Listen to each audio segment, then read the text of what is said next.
Karibu sana mtazamaji wa Mwangaza Digital na msikilizaji wa Radio Mwangaza FM katika kipindi hiki maalumu. Leo ni siku njema, tunapata nafasi ya kwenda kufahamu na kusikia mengi kuhusu masalia ya watakatifu. Yawezekana pale ulipo umekwisha sikia, umekwisha ona na hata kushiriki katika maadhimisho mbalimbali ambayo yanahusisha uwepo wa masalia ya watakatifu.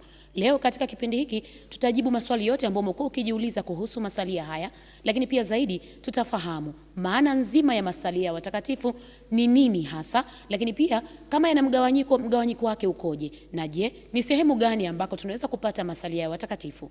Kukualika katika kipindi hiki maalumu ni mimi Rose James Kipeleka. Hii ni Mwangaza FM na Mwangaza Digital. Karibu tuambatane sote. Leo tuko hapa katika nyumba ya malezi ya Mwenye Heri Yohane Merlin Miyuji, Jimbo Kuu Katoliki Dodoma.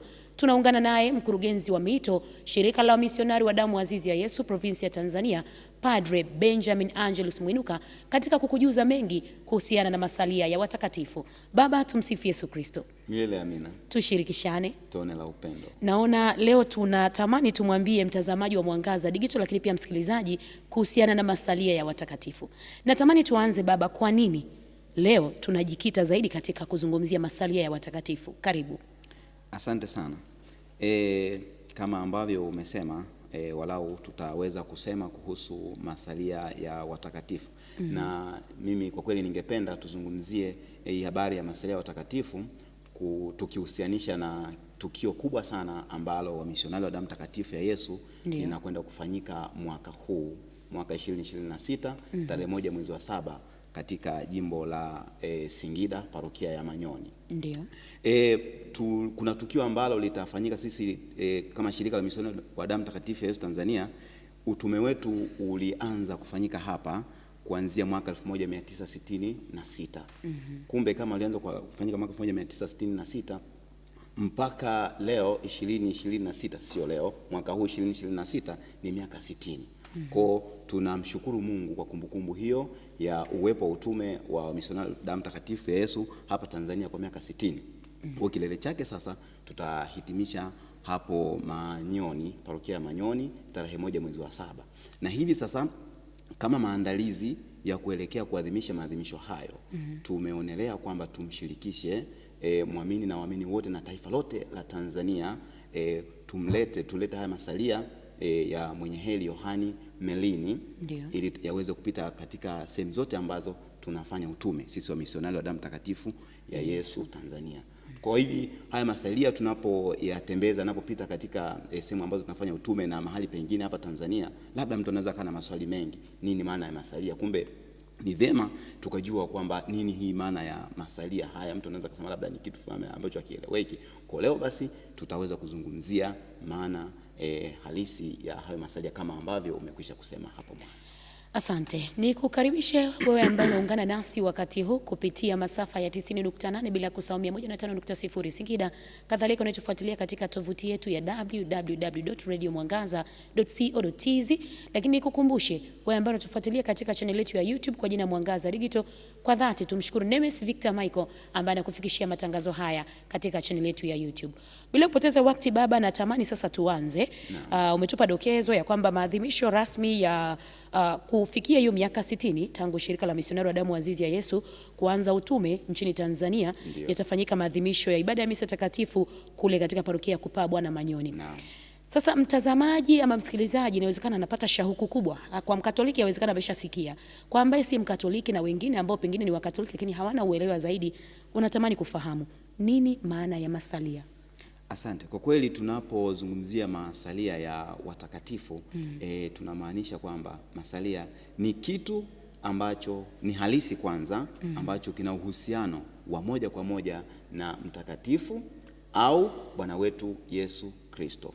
Na hili neno masalia linapata kiini chake kutoka katika neno la Kilatini reliqua, ambalo linamaanisha kuachwa au kuacha nyuma.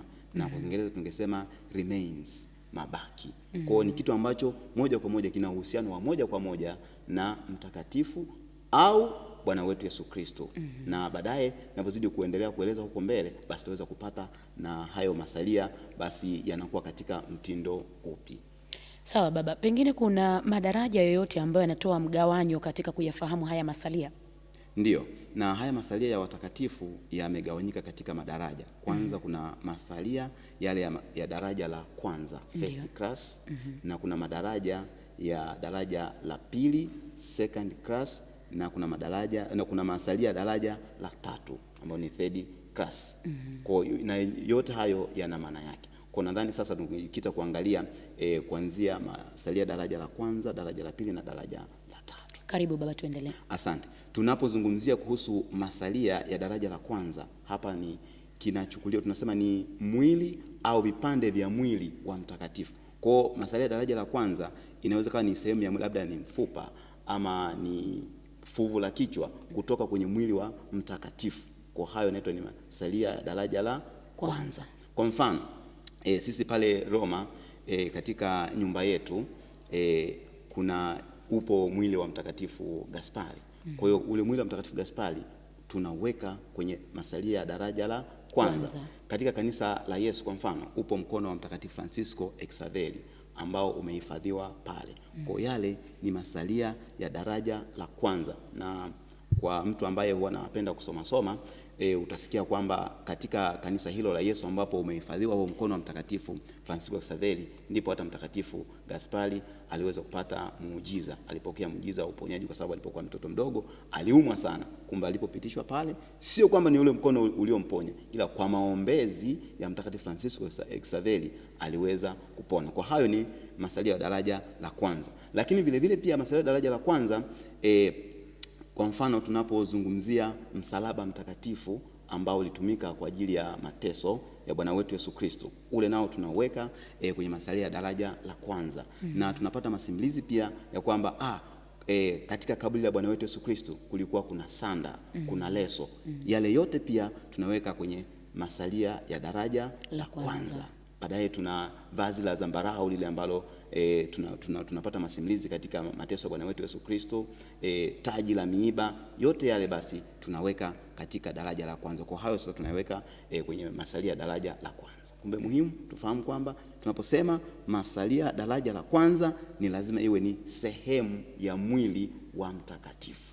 Naweza kuwa ni mfupa, na ndio maana kama ambavyo nimedokeza pale mwanzo, sasa hivi sisi Tanzania tunazunguka na masalia ya mwenye heri Yohane Merlin. Yale ni masalia ya daraja la kwanza. Sawa. Ndio. Na tunaposema sasa masalia ya daraja la pili, masalia ya daraja la pili ni kitu ambacho mtakatifu aligusa au alimiliki.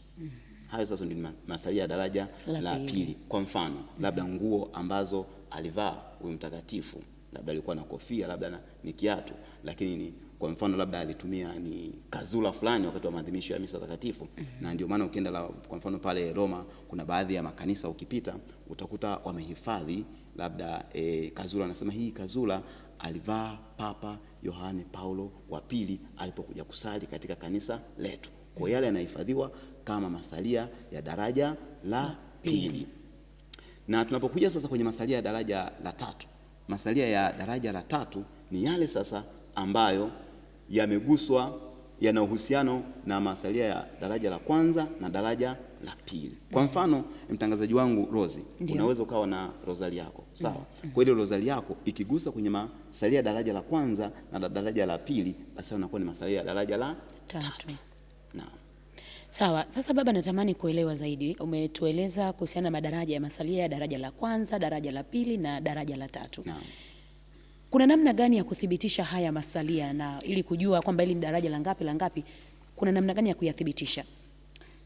Kwa kweli mchakato wa kuthibitisha masalia kwamba ni masalia daraja la kwanza, daraja la pili, mchakato unaanza moja kwa moja na Baba Mtakatifu. Tuseme mamlaka ya kanisa ndio inayothibitisha kwanza. Alafu baada ya pale pia hayo masalia ni lazima yathibitishwe kisayansi, yapimwe kwamba haya ni masalia ya binadamu. Na hii inafanyika ili kuepusha kwamba labda muamini anaweza kaanguka au akaanguka katika kuheshimu kitu ambacho sicho. Kwa kuna uthibitisho wa kisayansi ambao masalia yale yanachukuliwa, yanapelekwa kwa wataalamu, yanapimwa kwamba kweli haya ni masalia ya binadamu. Halafu baadaye yanathibitishwa pia na uthibitisho wa kisayansi unakuja baada ya uthibitisho wa kikanisa ambao ni labda askofu mahalia au kanisa husika mahali ambapo uongozi wake baada ya kuthibitisha kupeleka kwa askofu, ndio hapo sasa nathibitisha kwamba haya ni masalia. Nikushukuru baba kwa ufafanuzi mzuri kuhusiana na namna ambavyo masalia yanathibitishwa. Ninatamani sasa tumweleweshe ambaye si Mkatoliki. Tunapofanya lile tendo la kuheshimu masalia sisi wa Katoliki, pengine hii ina maana gani hasa baba? Asante sana kwa kweli, umesema hoja nzuri sana na swali lako ni nzuri sana. Kwanza ningependa mpendwa msikilizaji na mtazamaji afahamu kwamba hawa Katoliki hayo masalia tunaheshimu na sio tunaabudu. Katika kanisa Katoliki kuna maneno matatu ambayo tunatumia, ama tungesema katika ibada kuna heshima tatu ambazo tunazitoa. Aina ya kwanza tunasema ni latria. Latria manake ni heshima inayotolewa kwa Mwenyezi Mungu pekee, na hiyo tunasema ni kuabudu, na ndio tunatumia kumwabudu Mungu na labda kuabudu Ekaristi takatifu. Halafu pia neno jingine ambalo tunatumia tunasema hyperdulia. Hii ni heshima ambayo inatolewa kwa mama Bikira Maria peke yake. Ndio. Halafu na heshima ya tatu katika ibada tunasema ni dulia. Tunatumia neno dulia. Hii ni heshima ambayo inatolewa kwa watakatifu tu. Kwa na sisi katika ngazi hii ya masalia matakatifu hatuabudu masalia. Badala yake tunatoa heshima kwenye ngazi ya dulia. Kwa sisi wa Katoliki tunatoa heshima au tunaheshimu watakatifu na tunaheshimu masalia kwa sababu zifuatazo. Kwanza, tunaheshimu masalia kama njia ya kuiga maisha ya watakatifu, kwa sababu watakatifu wameishi maisha mazuri. Kwa hiyo maisha ni mfano mzuri sisi kwetu kwa kutuimarisha kiimani. Kwa kumbe tunapowaheshimu watakatifu na tunapoheshimu masalia watakatifu tunaiga mfano wa maisha ya kiimani ambao waliishi kwa ujasiri na uthabiti hawa watakatifu. Lina sisi basi tuweze kupata faida ya hiyo mfano bora wa maisha ya kitakatifu, utuwezeshe na sisi kupata utakatifu, kwa sababu tupo katika safari ya kutafuta utakatifu. Sawa sawa? Ndio.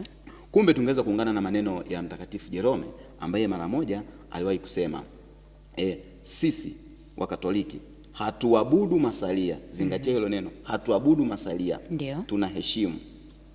Hatuyaabudu kwa hofu kwamba tunapaswa kuinama kwa kiumbe badala ya muumba. Kumbe tunapoheshimu masalia si kana kwamba sasa tumechukua nafasi ya Mungu, haya masalia yanachukua nafasi ya Mungu. Hapana, hatuabudu haya masalia kama ni muumba, hatuabudu watakatifu kama ndio muumba, nafasi ya muumba. No, hapana. Lakini tunaheshimu masalia ya mashahidi ili tuweze na tuwe wazuri zaidi kumwabudu yeye ambaye sisi ni mashahidi wake. Kumbe tunapoheshimu haya masalia tunamwabudu Mwenyezi Mungu, lakini haya masalia pamoja na watakatifu ni kiunganishi kati yetu sisi na Mwenyezi Mungu. Kumbe tunamwabudu Mwenyezi Mungu vizuri kupitia hawa watakatifu ambao kwa maisha yao yalishathibitisha kwamba hayana walakini katika imani. Yamekuwa ni mfano bora. Kumbe na sisi tunaiga ule mfano bora wa kwao wa ujasiri na uthabiti katika imani. Kumbe kuheshimu masalia ni desturi ya Kikatoliki ya kuheshimu kazi ya ajabu ambayo Mungu alifanya katika maisha ya mtu ambaye amefikia kiwango cha juu zaidi cha utakatifu katika kanisa Katoliki. Baba, kabla sisi hatuabudu, tunaheshimu. Sawa, kabla hatujafika mbali nitaka nikukatisha hapo kidogo, kumradhi. Naam. Tunafahamu ya kwamba imani ya Kikristo imejikita zaidi katika maandiko matakatifu. Naam. Sasa ibada hii ya masalia inapata chimbuko kwenye maandiko matakatifu? Kwa kweli jibu ni ndio, tena ni ndio kubwa kabisa, kwamba sisi kwamba ni kitu ambacho tumekaa chini na kukianzisha. Hapana, kinapata msingi wake katika maandiko matakatifu. Kwa mfano, tunaposoma kitabu cha pili cha Wafalme sura ya 13 aya 20 hadi 21.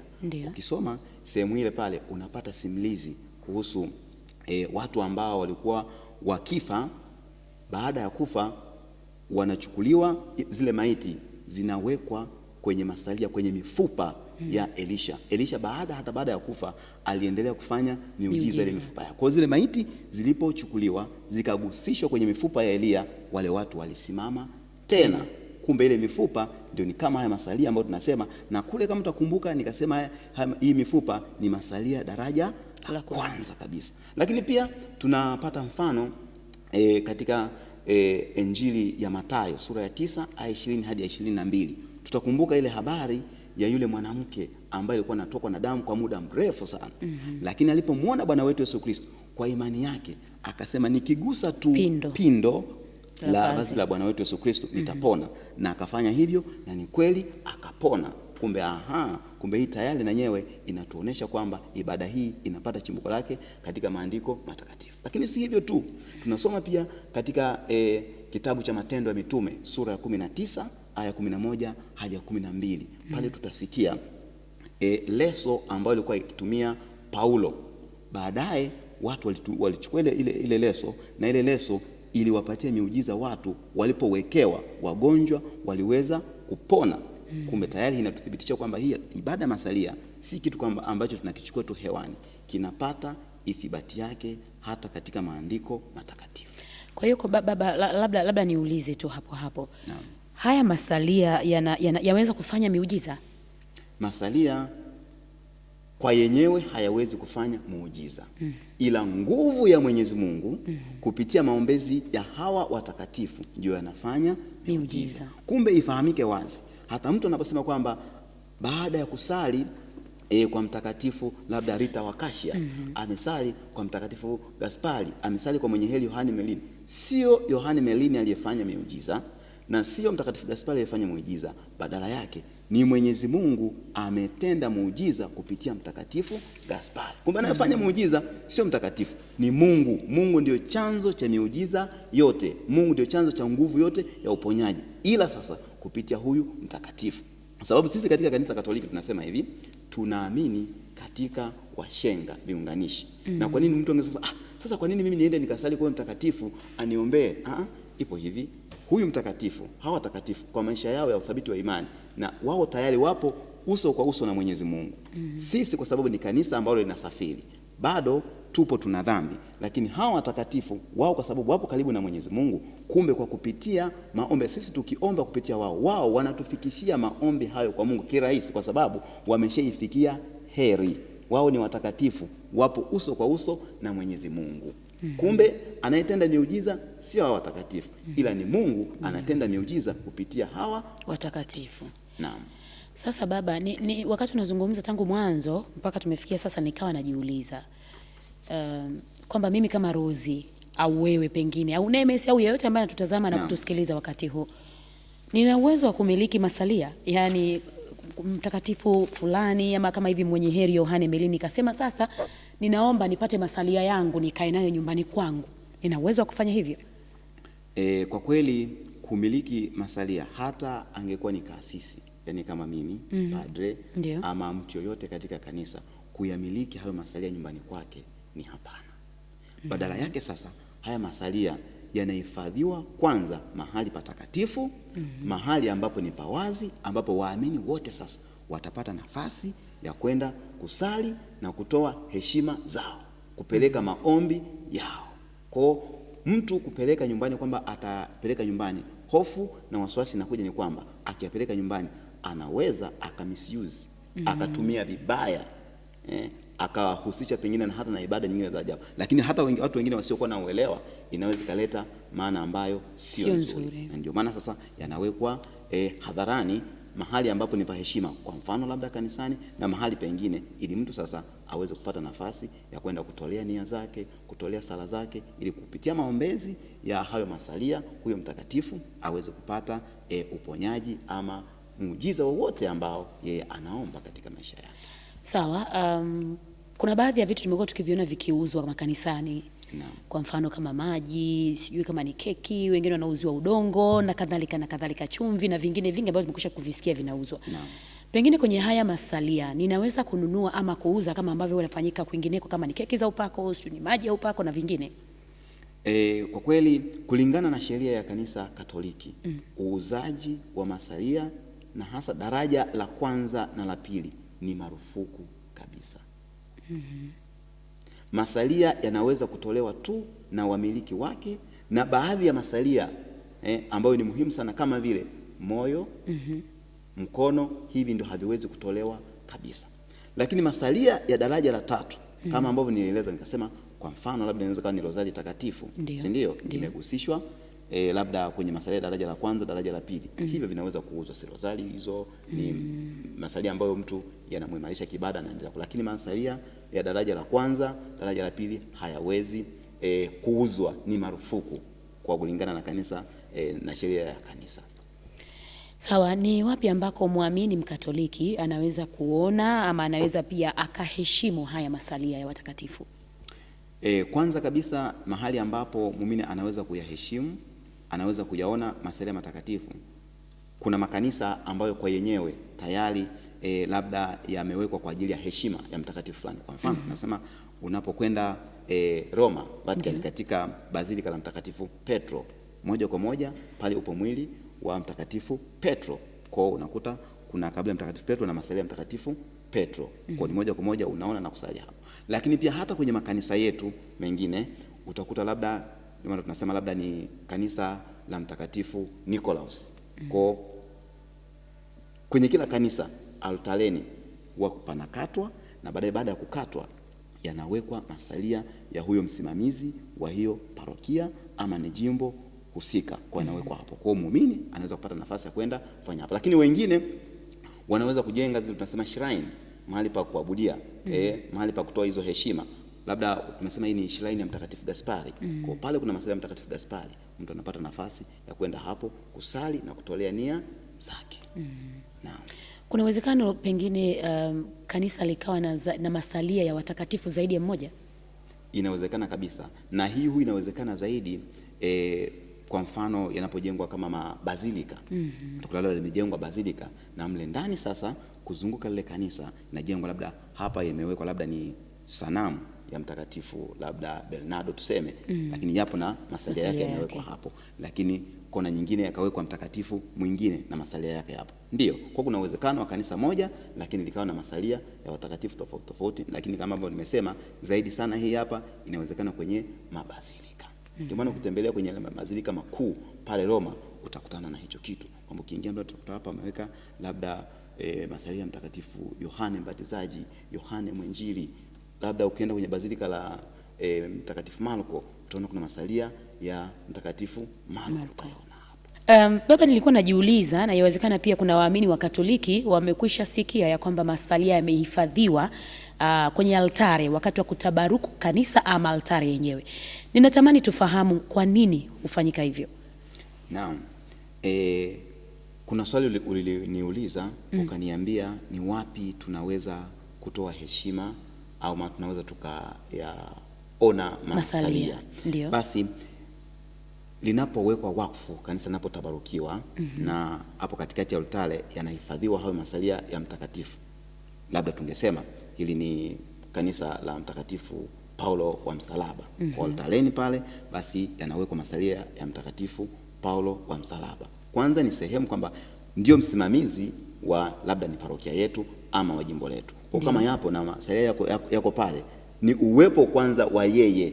Kwa uwepo wa masalia ni uwepo wa yeye kama mtakatifu husika ambaye anatusimamia sisi kama parokia ama kama jimbo. Kumbe na sisi kwamba kama wanaparokia tunaelekeza sala zetu na maombi yetu kupitia kwake yeye. Kwa ni nafasi pia ya muumini kama kusema okay, sasa anaweza kutoa heshima kwa masalia ya mtakatifu wapi. Kumbe unapokwenda kwenye kanisa ambalo tayari na dedication limewekwa wakfu kwa ajili ya huyo mtakatifu na hayo yamewekwa pale altareni, kwa unapoingia pale unapotoa heshima kwa pale altareni na unaposali ndani ya ile kanisa unasali moja kwa moja kwa maombezi ya huyo mtakatifu ambao masalia yake yamewekwa hapo altareni. Kwa kumbe maana halisi ya kuwekwa yale masalia kwenye altare ni kwamba mimi ninapoingia nijue kabisa ninaenda kukutana na mtakatifu fulani ambaye masalia yako pale.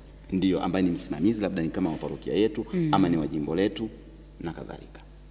Pengine baba, sasa ninatamani tufahamu zaidi na tueleweshane mahali ambako naamini yawezekana sio mimi tu nimeachwa na wasikilizaji pia watakuwa wameachwa.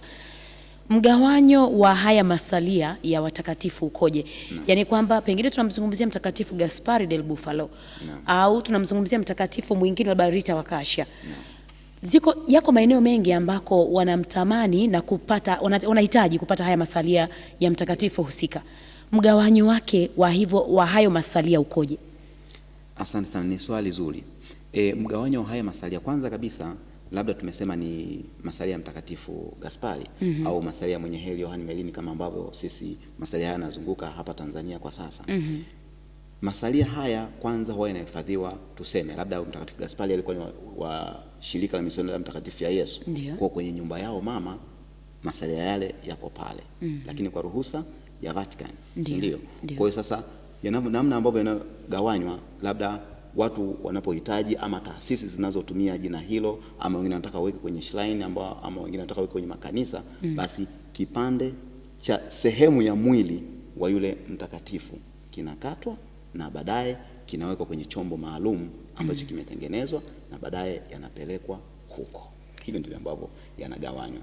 Ukizungumzia kipande baba, kwa mfano kama ni mkono, tunasema labda ni kiganja kinatolewa kizima, au kipande cha ukubwa upi?